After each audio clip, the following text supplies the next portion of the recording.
দর্শক, এখন আপনাদের জানাবো ইসলামী শারিয়া অনুযায়ী দুর্নীতিবাজদের হাত কাটা উচিত, বললেন ডক্টর মিজানুর রহমান আজহারী। আমাদের চ্যানেলে নতুন হয়ে থাকলে চ্যানেলটি অবশ্যই সাবস্ক্রাইব করে পাশেই থাকবেন। এখন জানাচ্ছি বিস্তারিত।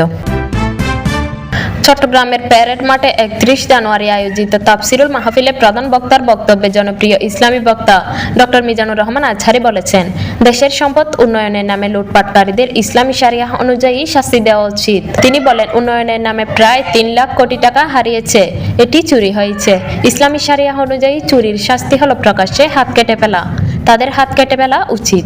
আওয়ামী লীগ সরকারকে কঠোর সমালোচনা করে তিনি বলেন, পিলখানা ট্র্যাজেডিতে বিডিআর সদস্যদের অন্যায়ভাবে কারাবন্দী করা হয়েছিল। অনেকে তাদের 6 মাস বয়সী কন্যাকে রেখে কারাগারে গিয়েছিল। যখন তারা বেরিয়ে এলো তখন তাদের মেয়ে 17 বছরে পা দিয়েছে। তার বাবা কখনো এই মেয়েটির শৈশব, কৈশোর বা যৌবন দেখেনি। এখন সে বিয়ের উপযুক্ত বয়সে পৌঁছেছে।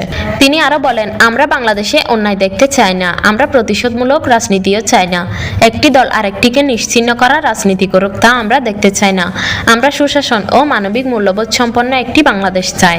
উল্লেখ্য, চট্টগ্রামের প্যারেড ময়দানে 29 বছর ধরে অনুষ্ঠিত হয়ে আসা তাফসিরুল কোরআন মাহফিলের এবারের আসর জনতার বিপুল উপস্থিতির মধ্য দিয়ে সম্পন্ন হয়েছে।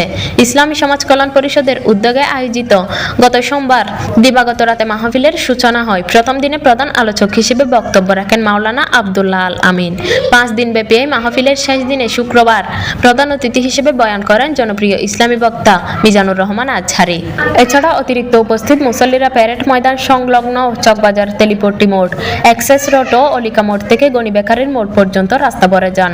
মাহফিলের সফল সমাপ্তির মধ্য দিয়ে চট্টগ্রামে ইসলামী আলোচনা ও কোরআনের তাফসিরের প্রতি জনগণের গভীর আগ্রহের চিত্র ফুটে উঠেছে।